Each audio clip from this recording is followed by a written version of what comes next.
The study of generations, it's not just about putting people in a box. Scott did a great job. Fantastic. Spot on with everything. By 2025, millennials will comprise 75% of the global workforce.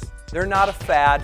They're not going away. Think in terms of evolution, not revolution. They do not wake up in the morning and ask themselves, how can I be a disrespectful pain in the butt today? It made me laugh, and it was very moving, and it really hit home.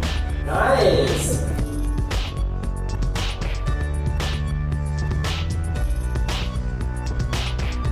Please welcome your host, Scott Zimmer. I've given almost 200 different presentations, have interviewed hundreds of different people on the topic of generations. Whether it's finance, hospitality, banking, whether we're working with nonprofits or Fortune 500 companies, every single organization we go into can benefit from what we have to say because every single organization at one point or another has experienced some kind of generational gap in their workplace. We've all experienced that moment where we fail to connect with another generation.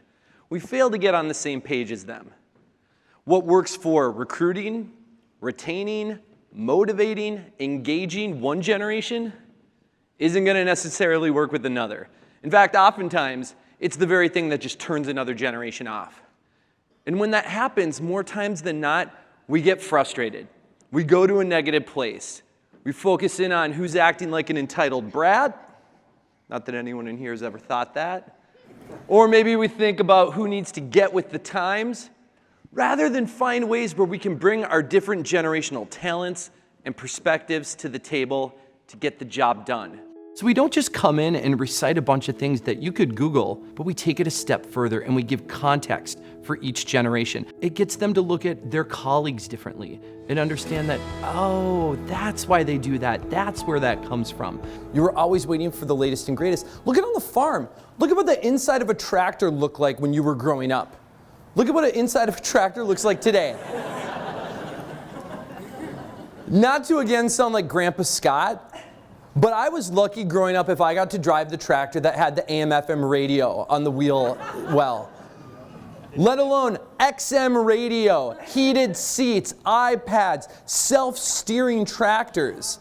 It is insane the amount of change and evolution that has happened just in your industry, in agriculture and farming, within the confines of the millennials' formative years. You're a generation that experienced a rate of change unlike any other generation before you. One of my mentors said, if you're not entertaining, you're not educating. We're keeping it interactive. We'll do icebreakers, we'll do music trivia, commercials, movie clips, TV clips, viral videos.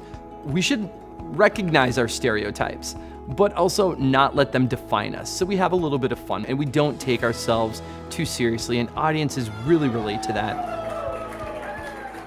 A couple of years ago, I was giving a speech and a young man comes up to me. He had to be 23 years old. He was very young. And he's like, that was great. My boss is a baby boomer. The guy hates me, so this is gonna come in handy. And I said, well, thank you, I appreciate that. I'm sure your boss doesn't hate you, by the way. I thought he was being a little dramatic about the whole thing. And he looks at me and he thought about that for a second. And he goes, no, I'm pretty sure he hates me. And I couldn't help it. I was being nosy. I said, well, is he here? Point him out. So I make my way over and we're at the bar and I slip it into the conversation. I say, oh, by the way, I met somebody on your team earlier. I met so-and-so. And he looks at me and goes, oh yeah? So-and-so? I hate that kid.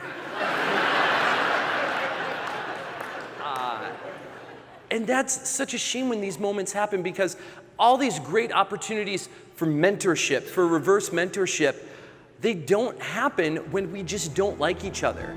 The topic of generations is a bottom line issue. It affects recruiting, retaining, motivating, engaging, onboarding. It could be sales. It could be more in the marketplace. What does good customer service look like to a baby boomer versus a Gen Xer? How do you build those relationships with outside clients who are of another generation? Whatever your industry, this is something that affects everyone. To each and every one of you, thank you so much for having me here today. I want to leave you with this final thought. When it comes to effective generational communication, it's not about age. It's not about old versus young. It's not about right or wrong.